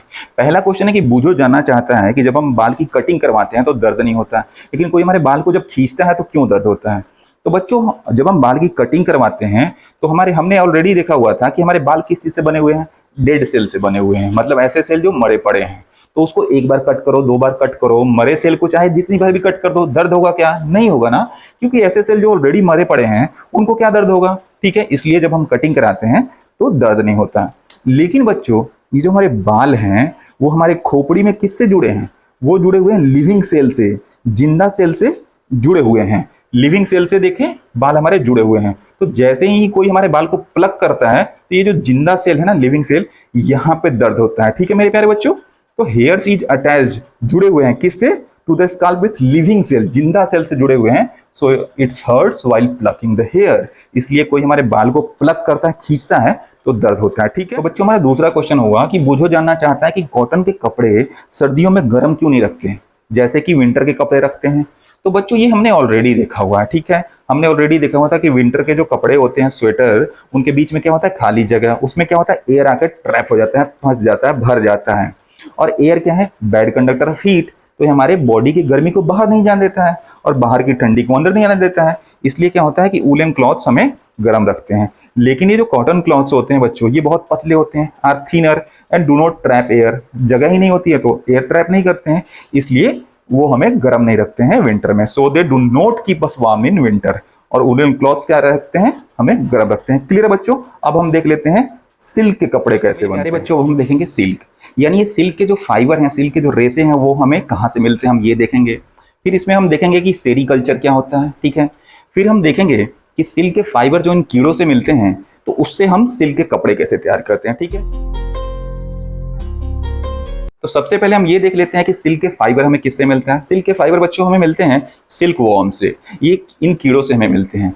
तो सिल्क के फाइबर हमें कीड़ों से मिल रहे हैं, तो सिल्क का फाइबर क्या हो जाएगा, एनिमल फाइबर से हो जाएगा। ऊल का फाइबर भी क्या है, एनिमल से मिल रहा है, भेड़ों से मिलता है, बकरियों से मिलता है, तो वो भी होता है एनिमल फाइबर्स। और सिल्क फाइबर भी क्या हो जाएगा, एनिमल फाइबर्स। ठीक है मेरे प्यारे बच्चों, और सिल्क फाइबर ये मिलता है सिल्क वॉर्म से। तो सिल्क वॉर्म ना बुनते हैं, स्पिन करते हैं किसको, सिल्क फाइबर को। ठीक है मेरे प्यारे बच्चों। अच्छा, अब जो क्या होगा कि हमें सिल्क के कपड़े तैयार करने हैं, तो हमें सिल्क के फाइबर चाहिए होंगे, और सिल्क के फाइबर इन कीड़ों से मिलते हैं। तो इन कीड़ों को क्या करते हैं, हम पालते हैं ताकि इनसे हमें सिल्क मिल सके। तो इसी प्रोसेस को बच्चों, इनको पालना ताकि इनसे सिल्क मिल सके, इस प्रोसेस को हम बोलते हैं sericulture. The rearing of silk worm, क्यों, for obtaining silk, silk obtain करने के लिए सिल्क वर्म को पालना, ये प्रोसेस को हम बोलते हैं सेरीकल्चर। ठीक है, तो हमें पता लग गया सेरीकल्चर क्या होता है, सिल्क के फाइबर कहाँ से मिलते हैं ये भी पता लग गया। ठीक है मेरे प्यारे बच्चों, अब जो ये सिल्क जो हमें मिल रहा है, जो सिल्क फाइबर इन कीड़ों से मिल रहा है, तो ये कीड़े अलग अलग टाइप के होते हैं। ठीक है, तो ये अलग अलग तरह के होते हैं, इसलिए इनसे मिलने वाले सिल्क भी अलग अलग तरह के होते हैं। कुछ आप टाइप्स ऑफ सिल्क देख लीजिए, मलबेरी सिल्क, एरी सिल्क, तसार सिल्क और मूगा सिल्क। अभी जो करंट डेटा की बात हम माने तो बच्चों भारत में 70% जो सिल्क मिलते हैं ना, वो मलबेरी सिल्क होते हैं। ठीक है मेरे प्यारे बच्चों, इतना समझ में आ गया। प्यारे बच्चों हम देखेंगे life history of silk moth. तो ये सिल्क मॉथ क्या होता है बच्चों, तो अभी हमने क्या देखा था कि सिल्क के जो फाइबर हैं वो किससे मिल रहे थे हमें, इन कीड़ों से, सिल्क वर्म से। ठीक है मेरे प्यारे बच्चों, तो इन सिल्क वर्म की जो मम्मी होती है ना, वो होती है मॉथ। ठीक है, ये जो सिल्क मॉथ है बच्चों, ये बिल्कुल बटरफ्लाई की तरह दिखती है। ठीक है, ये बटरफ्लाई नहीं होती है, बटरफ्लाई की तरह दिखती है। इसकी शाइनिंग जो बटरफ्लाई से कम होती है, लेकिन ये ज्यादा कलरफुल होते हैं। ठीक है, बटरफ्लाई से भी ज्यादा ये कलरफुल होते हैं। तो बच्चों इसमें होता क्या है, जो एडल्ट सिल्क मॉथ है, जो फीमेल सिल्क मॉथ है, वो बहुत सारे अंडे देती है। कहाँ अंडे देती है वो मलबेरी के पत्तों पे अंडे देती है। तो मलबेरी के पत्तों पे बहुत सारे अंडे देती है। फिर उस अंडों से ये कीड़ा निकलता है, लार्वा, जिसे हम लार्वा भी बोलते हैं, या फिर कैटरपिलर बोलते हैं, या फिर सिल्क वर्म बोलते हैं। ठीक है मेरे प्यारे बच्चों, उसके बाद क्या होता है बच्चों, ये जो कीड़ा है सिल्क वर्म, ये मलबेरी के पत्तों को खाता है, खा के अपना साइज बड़ा करता है। जब ये सफिशियंट बड़ा हो जाता है, फिर क्या करता है बच्चों, ये अपने चारों तरफ एक कवर बुनता है अपने चारों तरफ। ठीक है, उस कवर को हम बोलते हैं कुकून। और जो कवरिंग इसने बुना है, उसके अंदर फिर ये बड़ा होता है, और बड़ा होकर सबसे पहले क्या बनता है, प्यूपा, और फिर और भी बड़ा होता है, और उसके अंदर वो बड़ा होकर बन जाता है मॉथ। ठीक है मेरे प्यारे बच्चों, तो ये आप समझ गए। तो बच्चों जैसे मैंने आपको बताया, फीमेल सिल्क मॉथ सबसे पहले अंडे दे रही थी। फीमेल सिल्क मॉथ लेज एग्स, अंडे देती है। दूसरे स्टेप में क्या होता है, जो ये अंडे हैं, दे हैचेज इनटू लार्वा, इनसे लार्वा निकल जाते हैं। उस लार्वा को हम क्या कहते हैं, या तो कैटरपिलर भी बोलते हैं और सिल्क वर्म भी बोलते हैं। क्लियर है सेकंड स्टेप में। थर्ड स्टेप में caterpillar cover into silk fibre, caterpillar अपने आप को सिल्क फाइबर से कवर कर लेता है, टर्न्स इनटू प्यूपा, और प्यूपा में कन्वर्ट हो जाता है, यानी बड़ा होकर प्यूपा बन जाता है। ये कवरिंग को हम बोलते हैं, कवरिंग इज कॉल्ड कुकून। ठीक है मेरे प्यारे बच्चों, अब जो देखेंगे इसके अंदर जो प्यूपा है, तो pupa grows inside the cocoon. Pupa इस कुकून के अंदर बड़ा होता है, ग्रो होता है, एंड टर्न्स इनटू मॉथ, और मॉथ में कन्वर्ट हो जाता है। तो बच्चों अब हमें समझना है कि कुकून का डिफिनीशन क्या है। और ये कुकून बनता कैसे है, एक एक करके हम देखेंगे। सबसे पहले हम देखते हैं कुकून का डेफिनेशन, कुकून होता क्या है। कुकून बच्चों मैंने बताया ना, कवरिंग है। कैसी कवरिंग है? तो प्रोटेक्टिव कवरिंग। ये जो लार्वा है वो अपने चारों तरफ प्रोटेक्टिव कवरिंग बनाते हैं ताकि अपने आप को प्रोटेक्ट कर सकें, किससे? बाहर की सराउंडिंग से। ठीक है बच्चों। और ये कुकून किस चीज से बना रहता है? ये सिल्की थ्रेड से बना रहता है, सिल्की धागे से बना रहता है। ठीक है मेरे प्यारे बच्चों। अच्छा, अब ये बताओ, कुकून क्या सिर्फ जो मॉथ है उनके कैटरपिलर बनाते हैं? नहीं बच्चों, दूसरे जो इंसेक्ट्स हैं उनके भी कैटरपिलर क्या करते हैं? कुकून बनाते हैं। ठीक है मेरे प्यारे बच्चों। तो हम कुकून का डेफिनेशन देख लेते हैं। द प्रोटेक्टिव कवरिंग, ठीक है, कैसी covering? That is made from silky thread, silky thread से बनी हुई प्रोटेक्टिंग कवरिंग है। दैट कवर्स द लार्वा, जो कि लार्वा को चारों तरफ से ढकती है। किसके लार्वा को? Of the moth and other insect is called cocoon. तो उस प्रोटेक्टिव कवरिंग को हम कुकून बोलते हैं। ठीक है मेरे प्यारे बच्चों। अब क्या होता है बच्चों, इट इज द प्लेस, इसके अंदर क्या होता है? Larva grows into pupa, larva बड़ा होकर पहले प्यूपा बनता है, which further grows into moth, फिर वो प्यूपा बड़ा होकर क्या बन जाता है? मॉथ। ठीक है बच्चों, क्लियर है? कुकून आप सब लोग समझ गए। अब हम देखते हैं ये कुकून बनता कैसे है। तो अब हम देख लेते हैं कि कुकून बनता कैसे है, या फिर इन कैटरपिलर से सिल्क के फाइबर यानी सिल्क के रेसे कैसे मिलते हैं। ठीक है मेरे प्यारे बच्चों। तो हमने देखा था कि अंडों से लार्वा निकलता है, फिर ये लार्वा क्या करता है? मलबेरी के पत्ते, मलबेरी जो प्लांट है उसके पत्तों को खाता है। ये खूब खाता है, 20-25 दिनों तक खूब खाता है और खा के अपने साइज को, अपने आकार को बड़ा करता है। ठीक है मेरे प्यारे बच्चों। अब जब 20-25 दिनों तक खूब खा लेता है तो अब ये तैयार है। ये तैयार है किस चीज के लिए? तैयार है कैटरपिलर से प्यूपा बनने के लिए, कैटरपिलर से प्यूपा बनने के लिए। लेकिन कैटरपिलर से प्यूपा बनने से पहले ये 2 तैयारियां करता है। तैयारी नंबर 1, ये क्या करता है? एक जाल बुनता है। इट वीव्स अ नेट, एक जाल बुनता है। क्यों? ताकि अपने आप को होल्ड कर सके। ठीक है मेरे प्यारे बच्चों।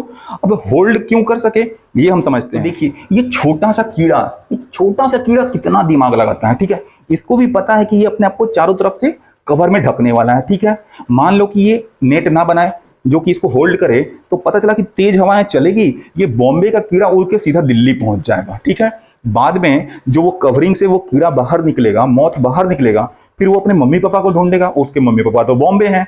ठीक है, तो बच्चों ऐसी चीजें ना हो इसलिए सबसे पहले ये क्या करता है? तैयारी नंबर 1, एक जाल बुनता है। इट वीव्स अ नेट, ताकि अपने आप को होल्ड कर सके। क्लियर है? अच्छा, तैयारी नंबर 2, तैयारी नंबर 2 है ये कुकून बनाता है। ठीक है, क्योंकि ये कुकून के अंदर ही कैटरपिलर प्यूपा बनेगा। तो कुकून कैसे बनाता है बच्चों? तो अच्छा, आपने वो मूवी देखी होगी रब ने बना दी जोड़ी, उसमें अनुष्का शर्मा शाहरुख खान को कैसे डांस सिखाती है। वो कहती है जरा कमर को ऐसे घुमाना जैसे हवा में 8 बनाना, द फिगर ऑफ 8। तो बच्चों ये भी कीड़ा क्या करता है? ये कीड़ा अपने कमर को नहीं घुमाता, ये अपने मुंडी को घुमाता है और क्या करता है? हवा में 8 बनाता है। तो swings it head from side to side, और हवा में ये 8 बनाता है। ठीक है मेरे प्यारे बच्चों। एंड ये जो हवा में 8 बनाता है तो अपने मुंह से रेसे निकालता है। ठीक है, कैसे? सिल्क के रेसे निकालता है अपने मुंह से। जब ये 8 बना रहा होता है उस समय रेसे निकालता है बच्चों। यही रेसे जब हवा के कांटेक्ट में आते हैं, हवा के टच में आते हैं, तो ये हार्ड हो जाते हैं, कड़े हो जाते हैं। ठीक है, और बाद में सिल्क फाइबर बन जाते हैं, तो हमें सिल्क के रेसे मिल जाते हैं। ठीक है मेरे प्यारे बच्चों, समझ गए? तो देखिए क्या होता है, caterpillar grow in size, caterpillar बड़ा होता है। When the caterpillar is ready, अब ये तैयार है to enter the next stage of its life history, जो कि प्यूपा है। तो कैटरपिलर जब प्यूपा बनने के लिए तैयार है तो ये सबसे पहले क्या करता है? इट वीव्स अ नेट, जाल बुनता है ताकि अपने आप को होल्ड कर सके। ठीक है मेरे प्यारे बच्चों। अब वो जाल बुन लिया इसने, अब ये क्या करता है? अब कुकून बनाता है। कुकून कैसे बनाता है? It swings its head from side to side, side to side में अपना हेड स्विंग करता है। ठीक है, in the form of figure of 8 की तरह ये अपना जो मुंडी है, जो हेड है, वो स्विंग करता है। एंड सीक्रेट फाइबर, ये फाइबर किस चीज से बने होते हैं? प्रोटीन से बने होते हैं। तो सीक्रेट करता है, रिलीज करता है fibre made of protein during this movement. और यही फाइबर बच्चों जब एयर के एक्सपोज में आते हैं, fibre hardens on exposure to air and became silk fibre. तो मेरे प्यारे बच्चों, हमने देख लिया कि जो सिल्क मॉथ होते हैं इनसे हमें हमारा क्या मिल जाता है? सिल्क का फाइबर मिलता है। ठीक है, अच्छा, अब ये जो सिल्क मॉथ हैं, जो बटरफ्लाई की तरह दिखते हैं, ये भी अलग अलग वैरायटीज के होते हैं, अलग अलग प्रजाति के होते हैं। ठीक है मेरे प्यारे बच्चों, जो कि एक दूसरे से बिल्कुल अलग अलग दिखते हैं।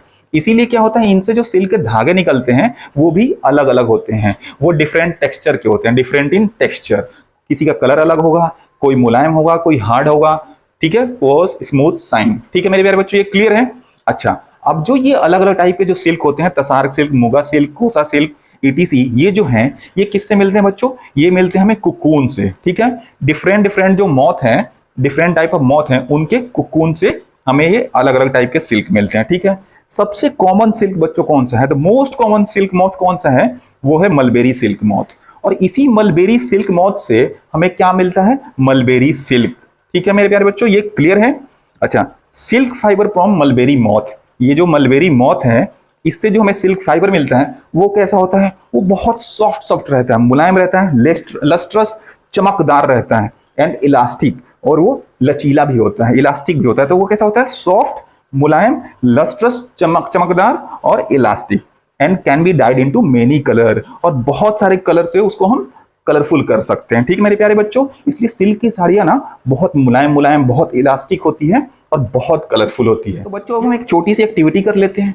हम क्या करेंगे, घर पे अब जाके मम्मी से नेचुरल सिल्क मांगना और ऊल के कपड़े मांगना, ठीक है, जो कि काम के नहीं हो, और उसको क्या करना, आप उसको जला के देखना, और आपके जो बाल होते हैं, टूटे हुए बाल हैं, उनको भी जला के देखना। आप ये पाओगे कि जो नेचुरल सिल्क और ऊल के जो कपड़े हैं उनका भी जो स्मेल है, जलने के बाद जो स्मेल है वो हमारे बालों के जलने के स्मेल की तरह है। ठीक है, तो ऐसा होता क्यों है बच्चों?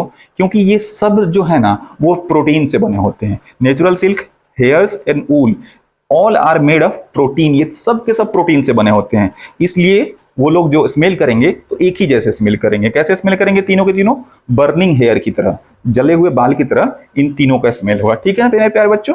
अच्छा, वैसे ही आप क्या करना बच्चों, अब आर्टिफिशियल सिल्क मांगना मम्मी से, आर्टिफिशियल सिल्क के कपड़े मांगना और उसको जला के देखना। ठीक है, जब आप उसको जलाओगे तो उसका पता है स्मेल कैसा आएगा? जैसे आपने पेपर को जला रखा हो। ठीक है मेरे प्यारे बच्चों, क्यों? क्योंकि आर्टिफिशियल सिल्क और पेपर ये दोनों भी एक ही चीज से बने हैं, वो बने हैं सेलुलोज से। ठीक है मेरे प्यारे बच्चों, इसलिए उनका स्मेल एक ही जैसा होगा। ये क्लियर है? और सेलुलोज क्या होता है? ये कार्बोहाइड्रेट होता है जो कि ग्रास में, घास में मौजूद होता है, प्लांट्स में। मैंने आपको ऑलरेडी बता रखा है। क्लियर है मेरे बच्चों? तो बच्चों हम जान गए कि कुकून होता क्या है, कुकून बनता कैसे है। अब हम देख लेते हैं कि इस कुकून से सिल्क के कपड़े कैसे तैयार होते हैं। ठीक है, इसको आराम से देख लेते हैं। तो सबसे पहले इसमें हम क्या करते हैं, सबसे पहले तो सिल्क वर्म को क्या करना पड़ेगा? रियर करना पड़ेगा, इनको पालना पड़ेगा, और बाद में सिल्क को प्रोसेस करना पड़ता है, जब जाके सिल्क की साड़ियां तैयार होती है। मतलब बहुत सारे काम करने होते हैं, वो हम देखते हैं। तो सबसे पहले हम ये देख लेते हैं कि रियरिंग ऑफ सिल्क वर्म, ये कौन कौन से इसमें स्टेप्स होते हैं जो जिससे हम सिल्क वर्म को पालते हैं। सबसे पहला स्टेप बच्चों क्या होता है? Laying of eggs. ठीक है, जो फीमेल सिल्क मॉथ है वो अंडे देती है हजारों हजार की संख्या में। तो female silk moth lays 100 of eggs. ठीक है, हजारों हजार की संख्या में फीमेल सिल्क मॉथ अंडे दे देती है बच्चों। अब क्या होता है बच्चों, ये अंडे को बहुत ध्यान से रखना पड़ता है। कहाँ पे? या तो कपड़े पे या फिर पेपर पे। ठीक है, एंड सोल्ड टू फार्मर्स, और फार्मर्स को, किसानों को बेच दिया जाता है। और किसान उसको क्या करते हैं? किसान उसको अच्छे से रखते हैं। कहाँ? अंडर हाइजेनिक कंडीशंस, बहुत साफ सुथरे माहौल में रखते हैं। अच्छा, और टेम्परेचर और ह्यूमिडिटी भी प्रॉपर मेंटेन करते हैं, ना ज्यादा गर्मी ना ज्यादा ठंडी, क्योंकि जो अंडे हैं ना वो खराब हो सकते हैं। ठीक है मेरे प्यारे बच्चों, तो farmers keep eggs under hygienic condition, under suitable condition of temperature and humidity. Clear है बच्चों? बच्चों तो हमारा अगला स्टेप है हैचिंग ऑफ एग्स। इन अंडों से लार्वा निकलता है। ठीक है मेरे प्यारे बच्चों, कैसे निकलता है? जब इन अंडों को गर्म किया जाता है, एक सही तापमान पे, एक सही टेम्परेचर पे जब गर्म किया जाता है तो इनमें से लार्वा निकल जाता है। तो एग्स आर वार्म्ड, एग को गर्म किया जाता है टू ए सुटेबल टेम्परेचर, एक सही तापमान पे गर्म जब इनको किया जाता है तो क्या होता है? इससे लार्वा निकल जाता है अंडों से। ये क्लियर बच्चों? अच्छा, अब ये बताओ कि किसान को अंडे से लार्वा कब निकालना चाहिए? हम जो भी पढ़ रहे हैं ये क्या पढ़ रहे हैं? मलबेरी सिल्क मॉथ से पढ़ रहे हैं। तो मलबेरी सिल्क मॉथ क्या खाते हैं? मलबेरी के पत्ते खाते हैं। तो बच्चों जब अंडे से लार्वा निकल जाएगा तो लार्वा को तो खाना चाहिए, लार्वा को मलबेरी के पत्ते चाहिए। तो मलबेरी के पेड़ पे जब पत्ते रहेंगे जभी तो अंडे से लार्वा निकलना चाहिए, क्योंकि उनके खाने के लिए मलबेरी के पत्ते रहेंगे। तो बच्चों देखो, larva are hatched from eggs कब? When mulberry tree bear fresh leaves, जब मलबेरी के पेड़ पे पत्ते, फ्रेश पत्ते आ जाते हैं, जब ही हम क्या करते हैं? अंडे से लार्वा निकालते हैं, so that larva can feed on them, ताकि लार्वा उन पत्तों को खा सके। क्लियर बच्चों? अब बाकी ये हम सब जानते हैं कि लार्वा को ही हम कैटरपिलर भी कहते हैं और सिल्क वर्म भी कहते हैं। इतना क्लियर है? तो अगला टॉपिक हमारा फीडिंग कैटरपिलर। ठीक है, अंडों से क्या हुआ था? अंडों से लार्वा निकल चुका है, अब लार्वा को खिलाना पड़ेगा, फीड करना पड़ेगा। तो हम इसको फीड कैसे करते हैं, एक बैम्बू का एक ट्रे होता है, बैम्बू के ट्रे में हम बहुत सारे मलबेरी के पत्ते रख देते हैं, तो ये लार्वा ना उसको खूब खाते हैं 20-25 दिनों तक खूब खाते हैं, अपना साइज बहुत बढ़ाते हैं। ठीक है मेरे प्यारे बच्चों, और 20-25 दिनों के बाद ये अपना खाना बंद कर देते हैं। अब ये तैयार हो चुके हैं क्या, प्यूपा बनने के लिए। तो देखिए larva are kept in clean bamboo tray में इसको रखते हैं, किसके साथ, along with freshly chopped mulberry leaves, छोटे मलबेरी के पत्ते रख देते हैं ताकि ये खाना खा सके। अब larva eat day and night and grow enormously, ये पूरे दिन रात खाता है, अपना साइज बढ़ाता है। ठीक है मेरे प्यारे बच्चों, 20-25 दिनों तक ये खूब खाता है। तो इसकी फीडिंग हमने देख ली। मेरे प्यारे बच्चों, अब हमारा अगला स्टेप है कुकून फॉर्मेशन, कुकून का बनना। तो कुकून बनता कहाँ है, तो बच्चों हमने जो बैम्बू के ट्रे रखे थे जिसमें मलबेरी के पत्ते डाले थे, तो आइदर वो बैम्बू के वो चैम्बर में बनता है, या फिर जो हम इंडस्ट्री में ऐसे ऐसे रैक्स डाल देते हैं, तो उन रैक्स में चिपक के ये कुकून बनाते हैं। ठीक है, तो now caterpillar spins cocoon, caterpillar अब कुकून स्पिन करता है, बुनता है। कहाँ, तो या तो बैम्बू के चैम्बर में, either inside chamber of bamboo, और कहाँ, in the racks provided to them. इतना क्लियर है मेरे प्यारे बच्चों। अच्छा, अब क्या होता है बच्चों, ये जो कुकून होते हैं ना, इन्हीं कुकून से हमें सिल्क के धागे मिलते हैं, सिल्क के यार्न मिलते हैं। कैसे मिलते हैं, जब हम इन कुकून को फैक्ट्री में प्रोसेस करते हैं, इन पे बहुत सारे काम करते हैं, जब जाके इन कुकून से हमें क्या मिल जाता है, सिल्क के यार्न। तो finally silk yarn is obtained from cocoon. कैसे, by processing this cocoon in factories. Clear है, अब कैसे प्रोसेस करते हैं वो हम देखते हैं बच्चों। अब है प्रोसेसिंग ऑफ सिल्क, सिल्क को हम प्रोसेस करते हैं ताकि उनसे हमें सिल्क के धागे मिल सके। ठीक है, तो हम क्या करते हैं, बहुत सारे कुकून को इकट्ठा करते हैं, पाइल ऑफ कुकून। ठीक है, is used for obtaining silk fibre, तो उनसे सिल्क के हमें रेसे मिलते हैं। अब सिल्क के रेसे कुकून से कैसे मिलते हैं, ठीक है, तो सबसे पहले हम क्या करते हैं बच्चों, सिल्क के फाइबर जो कुकून से निकालने के लिए कुकून को या तो हम बॉयल करते हैं, या फिर इनको धूप में रख देते हैं, कीपिंग इट अंडर सन, या फिर क्या करते हैं, इनको स्टीम देते हैं। स्टीम आप जानते हो ना, भाप जो होता है, उनको स्टीम देते हैं। उससे क्या होता है बच्चों, इन कीड़ों से अलग हो जाता है। तो silk fibre obtain from cocoon either by boiling it और कीपिंग इट अंडर सन और exposing it to steam. Clear है, इतना समझ गए आप। अच्छा, इसके बाद क्या होता है बच्चों, इसके बाद वो कुकून से थ्रेड हम निकालते हैं। ठीक है, the process of taking out thread from the cocoon, उससे हम धागे निकालते हैं। क्यों, for using that as silk, ताकि उसको हम सिल्क की तरह यूज कर सकें। तो इसी प्रोसेस को बोलते हैं बच्चों रीलिंग द सिल्क। कुकून से धागे को निकालना ताकि उस धागे को हम सिल्क की तरह यूज कर सकें, इस्तेमाल कर सकें, उस प्रोसेस को हम बोलते हैं रीलिंग द सिल्क। क्लियर है बच्चों। अब देखो बच्चों, रीलिंग ऑफ सिल्क आप सब समझ गए। तो रीलिंग ऑफ सिल्क होता कैसे है, ये एक स्पेशल मशीन से होता है। इंडस्ट्री में, फैक्ट्री में एक स्पेशल मशीन से सिल्क को रील किया जाता है, मतलब कुकून से धागे निकाले जाते हैं। तो ये मशीन क्या करता है, अनवाइंड द थ्रेड और fibre of silk from cocoon, cocoon से जो धागे हैं या सिल्क के फाइबर हैं उसको अनवाइंड करता है, उसको उससे निकाल लेता है। ठीक है मेरे प्यारे बच्चों, silk fibre are then spun into silk thread. अब ये जो सिल्क के रेसे हैं जो हमने कोकून से निकाले हैं उसको स्पिन किया जाता है। तो स्पिन किया जाता है तो क्या मिल जाता है हमें, सिल्क के धागे, सिल्क के थ्रेड। और इन सिल्क के थ्रेड से फिर क्या किया जाता है, सिल्क की फैब्रिक बना ली जाती है या फिर सिल्क के कपड़े बना लिए जाते हैं। कैसे बना लिए जाते हैं, बुन के। ठीक है मेरे प्यारे बच्चों। तो मेरे प्यारे बच्चों, सिल्क के रेसे, सिल्क के फाइबर कहाँ से मिलते हैं, फिर उन सिल्क फाइबर से सिल्क के कपड़े कैसे तैयार करते हैं, इसको बहुत हम एक क्विक रिव्यू में देख लेते हैं। ठीक है, तो सबसे पहला स्टेज होता है रियरिंग ऑफ मॉथ, सिल्क के मॉथ को पालना। सिल्क के मॉथ जो कि बिल्कुल बटरफ्लाई की तरह दिखते हैं, इनको पालते हैं। अब इनको पालने में ही वो सारे स्टेप्स आ जाते हैं। सबसे पहला क्या होता है, लेइंग ऑफ एग्स, अंडे का देना। फिर दूसरा क्या होता है, हैचिंग ऑफ एग्स, उन अंडों से लार्वा का निकलना। तीसरा क्या होता है कि लार्वा को फीड करना, लार्वा को खाना देना, तो फीडिंग ऑफ कैटरपिलर या फिर लार्वा। ठीक है, जब वो खा के बड़े हो जाते हैं तो वो क्या करते हैं, कैटरपिलर कुकून बनाते हैं। तो अगला स्टेप क्या होता है, कुकून का फॉर्मेशन। ठीक है, अब हमारा जब कुकून बन गया तो ये सारे के सारे क्या आ जाएंगे, रियरिंग ऑफ सिल्क मॉथ में आ जाएंगे। अब कुकून बन गया बच्चों, तो इसी कुकून से हमारा सिल्क का फाइबर निकलता है। उस फाइबर से हम सिल्क के फैब्रिक बनाते हैं या फिर सिल्क के कपड़े तैयार कर लेते हैं। तो वो देखते हैं कैसे। तो अगला स्टेप हो जाता है हमारा बॉइलिंग ऑफ कुकून। अब इस कुकून को बच्चों हम क्या करते हैं, या तो बॉयल कर देते हैं, उबाल देते हैं, या फिर इनको धूप में सुखा लेते हैं या फिर स्टीम में सुखा लेते हैं। ठीक है बच्चों, उससे क्या होता है कि ये जो कुकून है उन कीड़ों से अलग हो जाता है। फिर अगला स्टेप हमारा होता है रीलिंग द सिल्क। अब हम उस कुकून से क्या करते हैं, सिल्क के फाइबर निकाल लेते हैं। ठीक है बच्चों, और उस फाइबर से हम क्या करते हैं, फैब्रिक तैयार कर लेते हैं और अपने सिल्क के क्लॉथ्स तैयार कर लेते हैं। इतना क्लियर बच्चों? सिल्क के कपड़े, सिल्क की साड़ियां तैयार कर लेते हैं। ओके बच्चों, समझ में आ गया? बच्चों मुझे उम्मीद है कि आपको ये वीडियो अच्छी लगी होगी। जितने भी कॉन्सेप्ट होंगे वो बिल्कुल क्रिस्टल क्लियर हो गए होंगे, बिल्कुल समझ में आ गया होगा। तो अगर वीडियो आपको अच्छी लगी हो तो वीडियो को लाइक करो, चैनल को सब्सक्राइब करो और ये वीडियो को अपने दोस्तों के साथ शेयर करो। ओके बच्चों, जय हिंद।